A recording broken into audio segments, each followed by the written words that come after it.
Bismillahirrahmanirrahim. Assalamualaikum warahmatullahi wabarakatuh. Innal hamdalillah nahmaduhu wa nasta'inuhu wa nastaghfiruh wa na'udzu billahi min shururi anfusina wa sayyiati a'malina. May yahdihillahu fala mudilla lahu wa may yudlil fala hadiya lahu. Asyhadu an la ilaha illallah wahdahu la syarika lahu wa asyhadu anna Muhammadan abduhu wa rasuluh alladzi la rasula wa la nabiyya ba'dah. Ya ayyuhalladzina amanu taqullaha haqqa tuqatih wa la tamutunna illa wa antum muslimun. Amma ba'd. Kaum muslimin dan kaum muslimat yang dirahmati oleh Allah Subhanahu wa taala, alhamdulillah, puji dan syukur senantiasa kita sampaikan kepada Allah Subhanahu wa taala. Salawat dan salam kita sampaikan kepada Rasulullah sallallahu alaihi wasallam dan juga kepada keluarga beliau, para sahabat, para tabi'in serta orang-orang mukmin yang senantiasa mengikuti beliau sampai hari kiamat nantinya.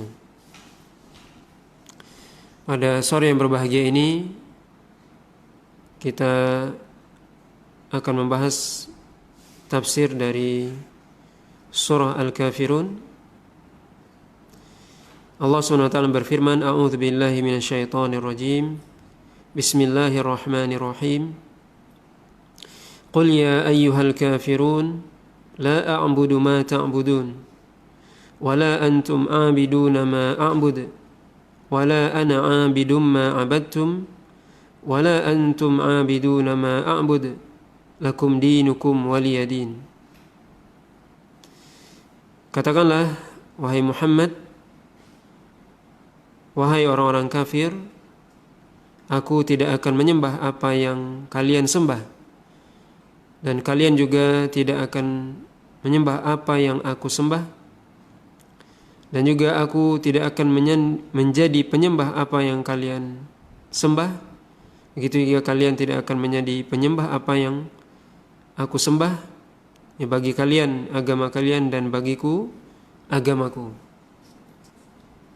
Kaum muslimin dan kaum muslimat yang dirahmati oleh Allah Subhanahu wa taala, surah Al-Kafirun sebagaimana surah Al-Ikhlas, ya, termasuk surah Makkiyah yang diturunkan ketika sebelum Nabi sallallahu alaihi wasallam hijrah ke Madinah, di mana surah ini sebagaimana juga surah Al-Ikhlas dianjurkan untuk dibaca dalam beberapa tempat yang pernah kita sebutkan ketika membahas surah Al-Ikhlas, yaitu dibaca ketika salat sunnah fajar di rakaat yang pertama dan di rakaat yang kedua surah Al-Ikhlas, kemudian juga salat sunnah ba'diyah maghrib atau setelah maghrib dan salat sunnah tawaf.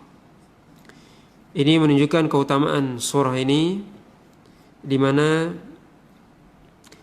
surah ini dianjurkan dibaca yang bersama surah Al-Ikhlas, di mana surah ini mengandung makna yang berkaitan dengan keikhlasan dari agama ini juga, di mana surah Al-Ikhlas berbicara tentang memurnikan tauhid Allah Subhanahu wa taala. Sedangkan surah Al-Kafirun itu mengumumkan bahwasanya kita orang-orang yang bertauhid itu berlepas diri dari orang-orang musyrik.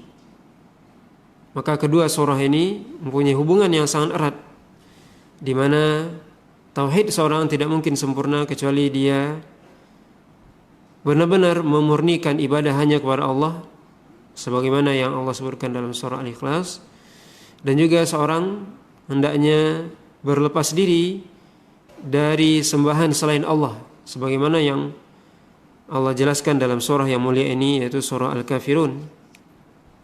Allah SWT berfirman dalam surah yang mulia ini, Qul ya ayyuhal kafirun, katakan wahai Muhammad kepada orang-orang kafir.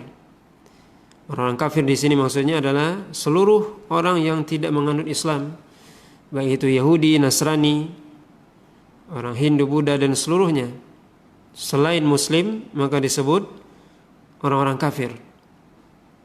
Maka penamaan orang kafir itu adalah penamaan yang syar'i dan disebutkan oleh Allah SWT dalam Al-Quran dan juga oleh Rasul SAW dalam hadisnya. Maka selain orang yang beriman kepada Allah dan Rasulnya, selain orang Muslim, itu disebut kafir. Allah SWT mengatakan, katakanlah kepada orang-orang kafir. Di mana kita mengetahui bahwasanya orang-orang kafir ingin menghentikan dakwah Nabi SAW. Berbagai macam cara mereka tempuh agar dakwah Nabi berhenti. Sampai akhirnya mereka membuat sebuah ide, datang kepada Nabi SAW dan mengatakan bahwasanya bagaimana kalau kita kompromi saja, yaitu setahun Anda, wahai Muhammad, menyembah Tuhan kami dan setahun lagi kami menyembah Tuhan Anda. Maka Allah SWT menurunkan surah yang mulia ini, menyebutkan bahwasanya Allah mengatakan la a'budu ma ta'budun, bahwasanya aku tidak akan menyembah apa yang kalian sembah. Bahwasanya aku tidak mungkin, seorang muslim tidak mungkin menyembah apa yang disembah oleh orang-orang musyrik dari berhala dan makhluk yang mereka sembah dan yang mereka agungkan. Maka seorang muslim hanya menyembah Allah. Tidak mungkin seorang muslim menyembah selain Allah berupa berhala ataupun makhluk-makhluk yang lainnya. La a'budu ma ta'budun, aku tidak akan menyembah apa yang kalian sembah, atau tidak akan melakukan peribadatan sebagaimana peribadatan yang kalian lakukan. Wala antum a'biduna ma a'bud, dan kalian juga orang-orang kafir tidak mungkin akan menjadi penyembah apa yang aku sembah. Tidak mungkin kalian menyembah Allah kecuali kalian masuk ke dalam Islam. Tidak mungkin kalian beribadah kepada Allah dengan ibadah yang kalian lakukan, yaitu dengan menduakan Allah, dengan menyekutukan Allah SWT. Maka tauhid tidak mungkin bersatu dengan kesyirikan, sebagaimana Islam tidak mungkin berkumpul dengan kekufuran. Maka di sini jelas sekali perbedaan antara akidah Islam dan akidah di luar Islam. Bahwasanya kita sebagai seorang muslim tidak mungkin menyembah selain Allah SWT. Karena kalau kita menyembah selain Allah berarti kita sudah bukan dikatakan muslim lagi, tapi jatuh kepada perbuatan syirik. Sebagaimana juga orang musyrik tidak mungkin menyembah Allah SWT dengan perbuatan mereka, dengan mereka menyekutukan Allah, tidak mungkin beribadah kepada Allah SWT. Ini menunjukkan bahwasanya seorang tidak mungkin menyekutukan Allah. Karena seorang ketika dia menyekutukan Allah berarti lepas Islamnya.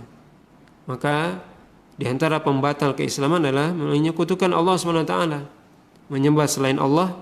Maka ini adalah suatu hal yang bisa membatalkan keislaman seorang. Wala ana abidum ma abattum, dan juga aku tidak mungkin ridho untuk menjadi penyembah apa yang kalian sembah. Ya, seorang muslim dia tidak mungkin ridho, tidak mungkin senang untuk menjadi penyembah selain Allah SWT. Ini menunjukkan bahwasanya seorang muslim dia mesti berlepas diri dari apa yang disembah selain Allah SWT. Wala antum abiduna ma a'bud, dan begitu juga kalian tidak akan juga menjadi penyembah apa yang aku sembah. Artinya juga orang musyrik juga mungkin tidak rela untuk menyembah Allah SWT. Maka di sini jelas akidah Islam itu jelas, tidak mungkin dicampur adukan antara akidah Islam yang murni mengesahkan Allah SWT, yang menyembah Allah SWT, tidak mungkin dicampur adukan dengan akidah selain itu. Oleh karena itu sangat jelas di sini akidah Islam dan tidak ada samarnya dan tidak mungkin dikompromikan. Makanya Allah SWT menutup ayat ini atau menutup surah ini dengan mengatakan lakum dinukum waliyadin, yaitu bagi kalian agama kalian dan bagiku agamaku, bagi kalian amalan kalian, ibadah kalian, dan bagiku ibadahku, amalanku. Maka akidah Islam tidak mungkin disamakan dengan akidah di luar Islam. Oleh karena itu tidak benar anggapan seorang yang mengatakan bahwasanya seluruh agama itu sama, seluruh keyakinan di dunia ini sama, karena semuanya mengajarkan kebaikan, mengajarkan kedamaian dan sebagainya. Tentunya tidak sama. Allah SWT mengatakan lakum dinukum waliyadin, bahwasanya bagi kalian agama kalian, bagiku agamaku. Ini menunjukkan bahwasanya ayat ini menunjukkan bahwasanya akidah Islam berbeda dengan akidah di luar Islam. Dan yang kedua, ayat ini juga perlu kita pahami dengan baik. Ayat yang terakhir dari surah Kafirun bukan berarti bahwasanya Allah SWT memberikan pilihan kepada makhluk untuk memeluk agama selain Islam. Karena Allah SWT mengatakan inna dina indallahil Islam. Agama yang diridhoi oleh Allah adalah Islam. Maka Allah SWT ketika mengatakan lakum dinukum waliyadin, bagi kalian agama kalian, bagi kalian ibadah kalian, bagi kalian keyakinan kalian, bukan berarti itu sebuah pilihan, tetapi itu adalah menjelaskan bahwasanya akidah Islam itu tidak mungkin disamakan dengan akidah yang lainnya. Karena sebenarnya Allah SWT tidak akan menerima agama kecuali Islam. Karena Allah tadi mengatakan dalam surah Ali Imran, inna dina indallahil Islam. Agama yang diridhoi oleh Allah SWT hanya Islam. Dalam ayat yang lain dalam surah Ali Imran juga Allah katakan, wa may yabtaghi ghairal islami dinan fala yuqbala min wa huwa fil akhirati minal khasirin. Siapa saja yang dia mencari agama selain Islam, maka agama itu ditolak oleh Allah SWT di akhirat dan dia termasuk orang yang merugi. Maka agama yang diterima oleh Allah, agama yang benar adalah Islam. Maka kita perlu memahami ayat ini dengan baik ya. Lakum dinukum waliyadin. Sekali lagi bukan berarti sebuah pilihan bagi manusia untuk memilih agama atau keyakinannya. Tidak. Tapi sebenarnya adalah ayat ini menjelaskan bahwasanya akidah Islam tidak mungkin dicampurkan dengan akidah selain Islam. Tapi sebenarnya Allah SWT menyuruh manusia untuk semuanya untuk masuk dalam Islam. Allah SWT menyuruh manusia untuk menyembah Allah SWT. Allah katakan, ya ayuhan nasu ubudu rabbakumul ladzi khalaqakum walladzina min qablikum. Wahai manusia, Allah katakan seluruh manusia, sembahlah Allah yang telah menciptakan kalian dan orang-orang sebelum kalian. Maka Allah SWT menyuruh seluruh manusia untuk menyembah kepadanya. Bukan Allah SWT memberikan pilihan kepada manusia untuk dia menyembah kepada selain Allah, untuk dia berkeyakinan kepada selain Islam. Tidak. Tapi justru Allah SWT menyuruh kita seluruh manusia tanpa terkecuali untuk menyembah kepadanya, untuk mentauhidkannya. Allah katakan, wa ma khalaqtul jinna wal insa illa liya'budun. Tidak aku ciptakan jin dan manusia kecuali untuk liya'budun, artinya kata para ulama liwahidun, yaitu untuk mentauhidkanku, untuk mengesakanku, untuk masuk ke dalam Islam. Maka Allah SWT menciptakan jin dan manusia agar mereka semua menyembah Allah, agar mereka semua mentauhidkan Allah. Maka ini ayat yang perlu dipahami dengan baik ya. Lakum dinukum waliyadin, artinya di sini bahwasanya agama Islam, keyakinan Islam tidak mungkin dicampur adukan dengan keyakinan yang lainnya. Maka ini suatu hal yang perlu kita pahami dengan baik ya tentang surah Al-Kafirun. Sangat jelas di sini ya kesimpulan yang bisa kita ambil dari surah yang mulia ini, di mana dalam surah Al-Kafirun Allah SWT memberikan penjelasan yang sangat jelas dan gamblang bahwasanya seorang muslim tidak mungkin dia akan melakukan ibadah, tidak mungkin dia mengikuti keyakinan atau ibadah dari orang-orang non-muslim, sebagaimana juga sebaliknya. Begitu juga seorang muslim tidak mungkin ridho untuk melakukan kesyirikan, untuk menyembah kepada selain Allah. Begitu juga mereka yang non-muslim juga sebaliknya.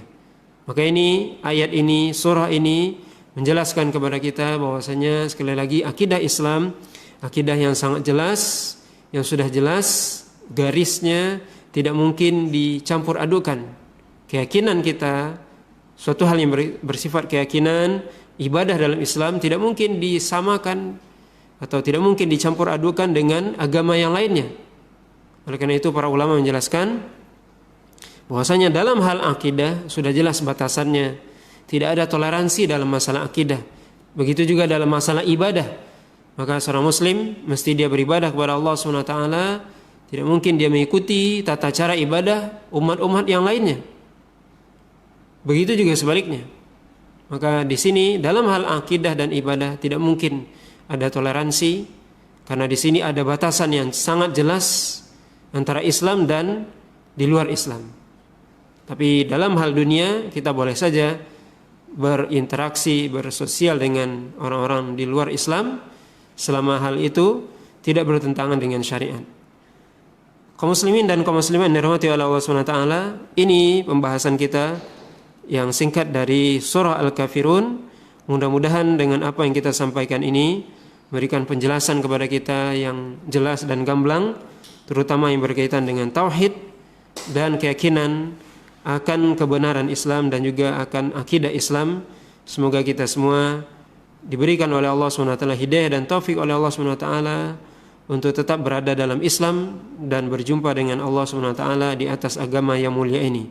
Wallahu ta'ala alam. Subhanakallah wa bihamdika asyhadu an la ilaha illa anta astaghfiruka wa atubu ilaik. Wa sallallahu ala nabiyyina Muhammadin wa ala alihi wa sahbihi wa sallam. Wassalamualaikum warahmatullahi wabarakatuh.